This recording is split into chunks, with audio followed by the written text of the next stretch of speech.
Hi, I'm James McGuire, Managing Editor of Datamation, and today we're talking about one of the thorniest, most challenging problems in all of enterprise IT, that is data protection in the cloud. Fortunately, we have someone with us who knows a lot about the topic. With me today is Prem Ananthakrishnan, Vice President of Product at Druva. Prem, very good to have you with us today.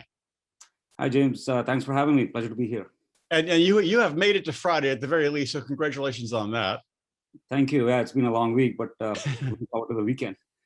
Excellent. So, I want to ask a series of questions about compliance and security and data mining, but I think, let's just talk about the topic of data protection in the cloud, which is, data protection, of course, is not new. That was around before the cloud, but we're obviously going through, the COVID-19 challenge now in a very big way.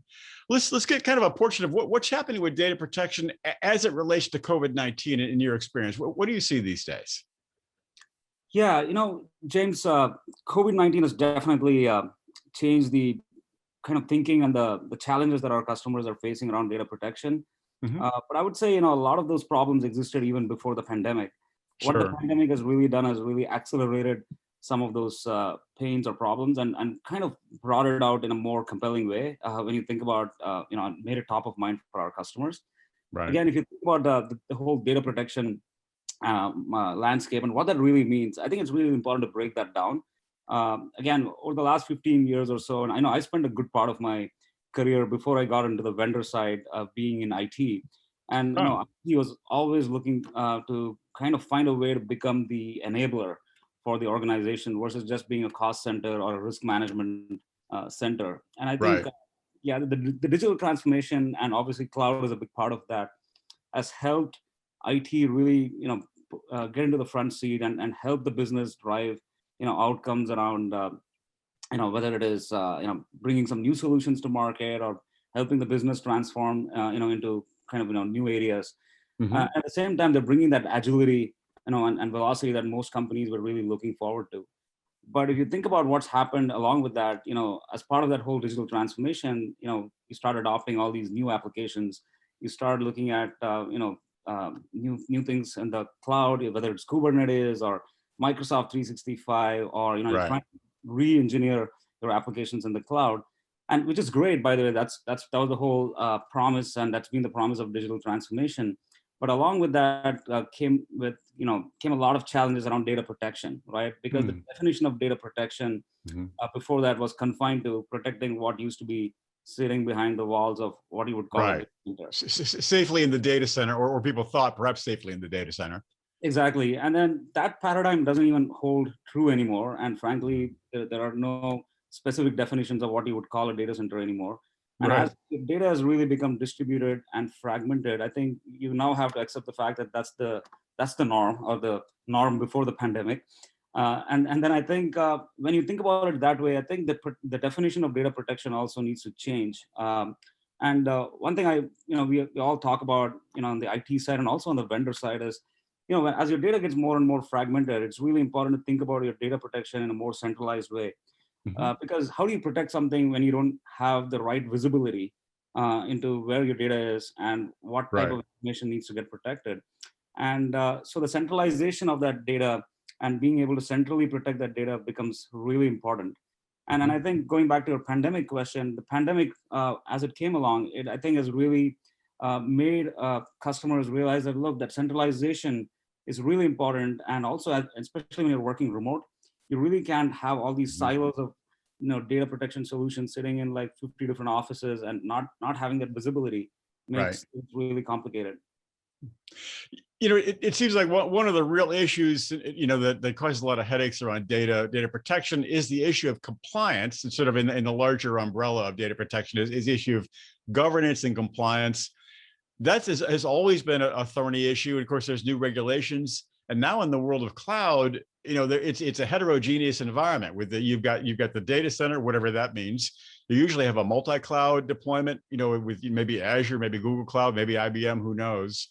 And trying to make sure that the data is compliant when it flows in and out of all these platforms is really an issue. What would you say if there's an executive who is pulling out his or her hair thinking, how to handle this? A few tips in terms of data compliance in the era of cloud? Yeah, that actually goes back into the definition of data protection. I Mhm. think it's a term that gets very vaguely used, but I think it's getting redefined, especially when you think about all the challenges that we are facing around compliance.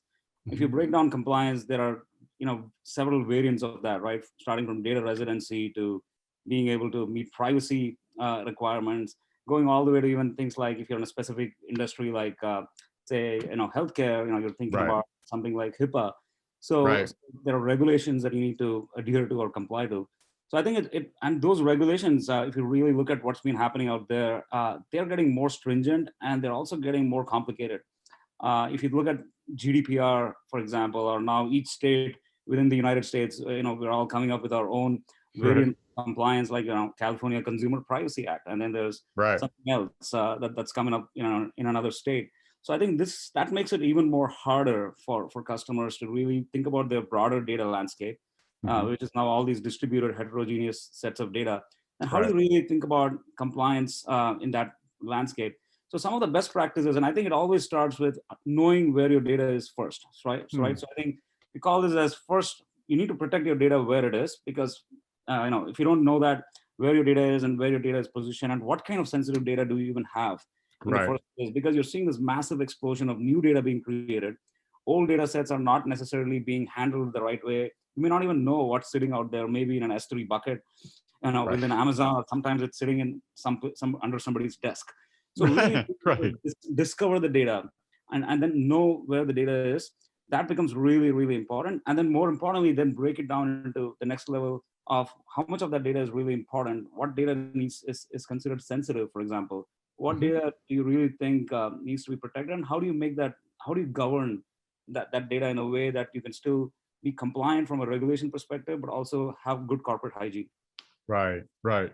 And it brings us really to the issue of security. And you've certainly touched upon that, but I think we saw this report recently where ransomware is presently running away. I mean, it's really surging. I had no idea it was that big a problem.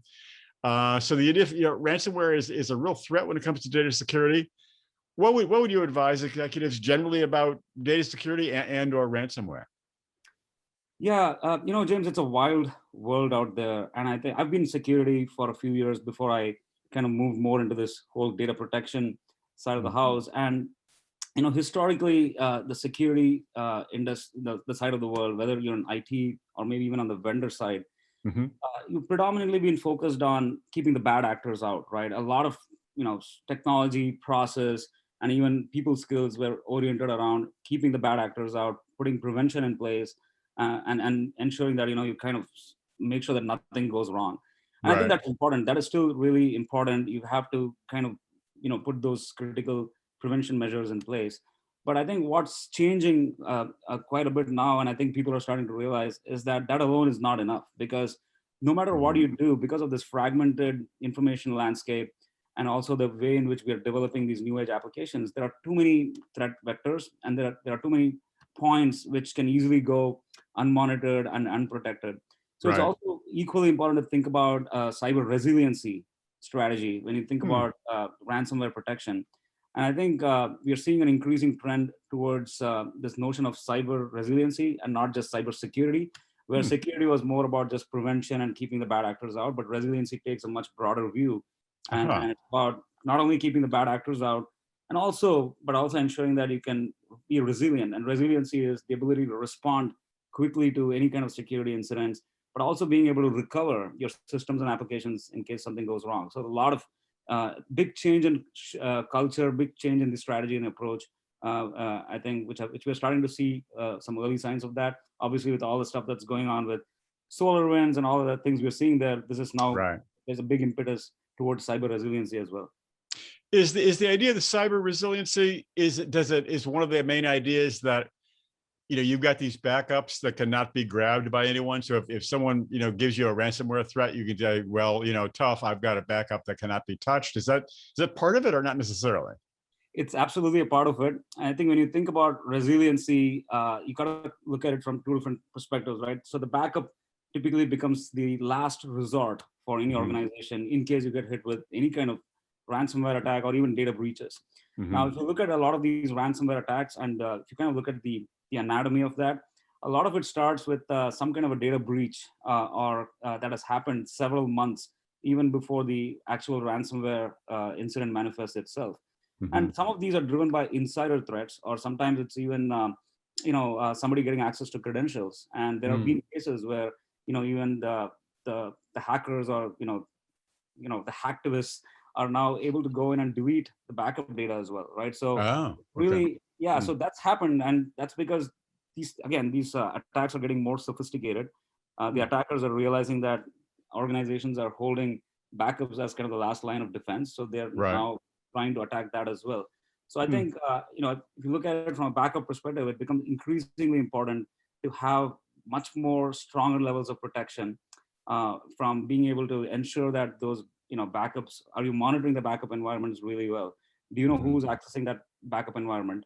Mm. Are you able to identify anomalies and have the right kind of signals in your organization? And also, in case somebody is trying to delete that backup or do any things with it, are your backups protected well enough so that you can actually provide that level of resiliency? So that's Right. just one part of it, though, James. The other big part is the backup industry and the secure storage industry in general has not really worked well with the other side, which is the security side, right? Where Ah, they're actually trying okay. to do all the prevention work. So I think there's Huh. a lot that can be done in terms of getting the backup solutions to actually work with the prevention solutions on the security side and really come up with a coordinated security response. That's interesting. I did not know that there was two segments that were not necessarily working well together. There's really the backup industry, the backup vendors, is it? Or and then there's actually the security vendors. Explain to me what is the potential potential gap there?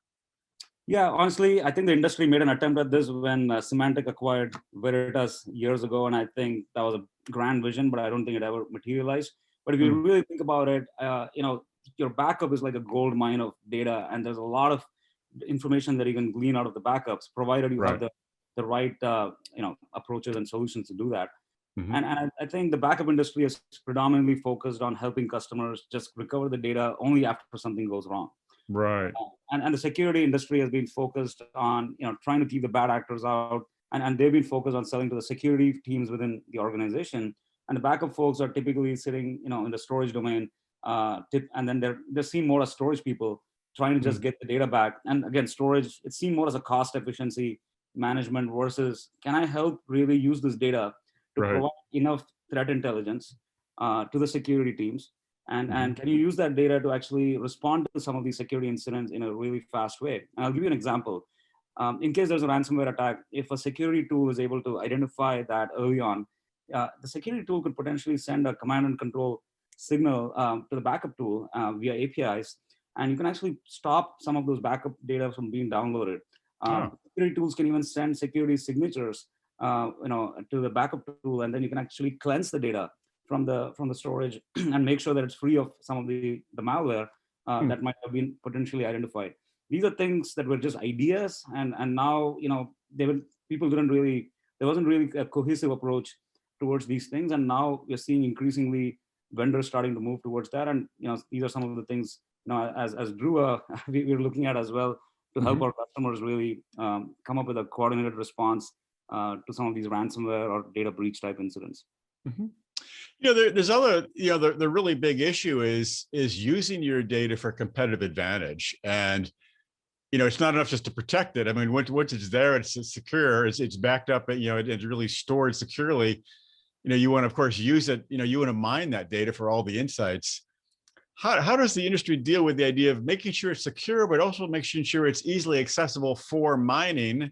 What is your take on that?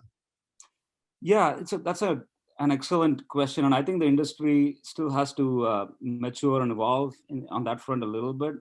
If Mhm. you think about how people are doing data science or data analytics today, what they're not doing yet is to look at that backup repository as a de facto data lake, and the negative Hmm. side of that, or consequence of that, is that now you're creating more and more copies of data, which increases your risk, it increases your cost, it has a lot of ramifications. Mhm. So the de facto thinking for any data science team today is, hey, we need to kind of mine the data to create a competitive advantage by, let's say, I need to create a special, healthcare pharma tool for improving my business operations. So the de facto approach is they just go create a copy by pulling all this data from so many different places, and then they actually go build yet another silo, yet another tool to actually do all the data mining. Right. And what they actually don't know yet, and I think the industry really needs to educate, work with customers, and evolve, is that you have this great repository of data sets sitting inside the backup world, which can actually start mining and then start consuming that instead of having to go and create yet another siloed data lake. So I think that itself is a big transformation. There are cutting edge modern backup companies who are starting to think along that direction to help customers really use the backup data as a de facto data lake to help them mine the data, get competitive advantage, just like the way you described. Interesting. Yeah, because I think there might be some hesitancy to see that backup copy as a data lake. It's supposed to be this sacred thing that sits off there back in the distance. We're not necessarily going to mine that. Interesting. If we take a look to the future, say if we're looking at the idea of data protection a few years out, maybe 2, 3, 5 years out, and we have the same conversation, what are some things you think might be happening looking ahead in the idea of data protection in the cloud world? What's your view on that? Yeah, so a couple of things, and I'll kind of start. There are three layers that I think about when I think about data protection in 5 years from now. Sure. So the first one is really, do you have a model where you can actually offer a baseline protection of data availability and deliver that in a very easy and consumable way? The easy and consumable way becomes really important, especially if you think about the post-pandemic era, because now we're all going to be, I think we've pretty much come to terms with the fact that remote work is going to be the new norm. You need to be able to consume something very easily as a service. And you're seeing a big trend in the backup industry now where everybody is trying to build a SaaS offering or a as a service offering, Right. where you're trying to free yourselves from CapEx and infrastructure and really, start focusing your business on creating more strategic value versus managing complicated hardware and infrastructure. So that's a big Definitely. trend which is already Yep. underway. I Yeah, think, well underway. yeah, and you're going to see more and more of that. So I think that's going to be a huge part of this, realizing the centralized data protection strategy, where you have, because when you do that, it reduces the cost, it reduces the complexity, but it also gives you a centralized place, with a SaaS solution from where you can go easily monitor your all your backup infrastructure, all your data infrastructure, and then be able to get that visibility, which is the first step to actually protection. So that's phase one, in my opinion. So 5 years from now, I think as a service offerings will be the norm, and those are the solutions that customers are going to predominantly adopt because nobody wants to spend time managing backups and infrastructure anymore.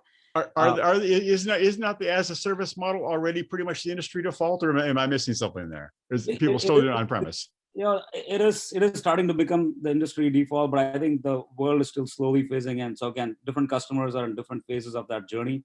Yeah. There are definitely, the forward-thinking customers who, depending on where they started their own journey as a in the IT world. So they've kind of started moving towards the as a service side of the world, and then there are a few others who are trailing along. But I think over the next 5 years, we're going to see a big shift where maybe majority, 80% of the enterprise backup data is going to sit in as a service offerings. Gotcha. Okay. The second side of this equation, I think, is once you have that kind of centralized visibility, the whole notion of data protection, right? I mean, it's been only about these today. When people talk about data protection, they talk about compliance, governance, availability, and maybe they spend some time talking about how can you help security teams and e-discovery teams, right? I think there is a huge set of challenges that are emerging around data privacy, and especially when you think about all these new age regulations that are out there. And I think it's going to become extremely important for data protection solutions in the next few years to really solve that. And I think cloud becomes a very, very critical enabler to be able to solve that in a compelling way, because the cloud technologies give you all kind of tools and the ability to kind of dynamically address some of these privacy concerns, from operations going all the way to kind of delivering on the delivery models. Mhm. So I think that's another big trend that I see kind of 5 years on the horizon. As you think about the definition of data protection, it goes beyond these 2 or 3 use cases. And then the ransomware protection is one big area. But I think as you think more and more, what do people want to do after ransomware or even before ransomware? Security investigations. So whole area of security and privacy, I think is going to be huge in the next One 5 years. one note about that I think is interesting is that I think one of the reasons, I think definitely you're very right, obviously, but the consumers are driving data privacy more than ever, in that they used to be willing to give away everything and accept, in exchange for convenience. Now I think consumers are waking up and going, hey, wait a second, this company or that company is harvesting all my data. What are they doing with it? So certainly, yeah, data privacy is going to be growing in the years ahead. Yeah, I mean, and I mean, the same consumers are applying for jobs, right? I mean, if you're looking and then you're submitting your resumes and you're going to ask, what are you doing with my data? And guess what? As an enterprise, you're backing up all that data somewhere.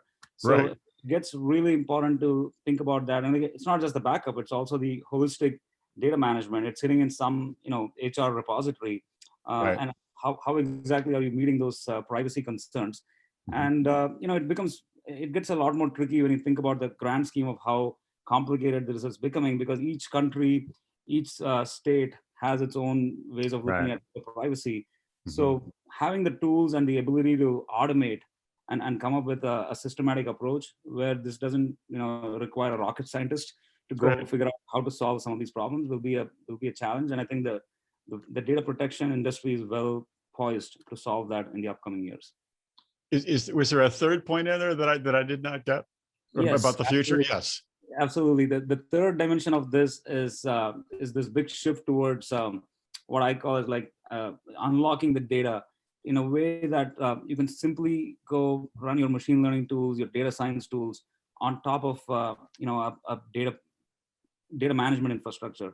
I think the Mhm. industry is calling this as shift towards data protection, from data protection to management.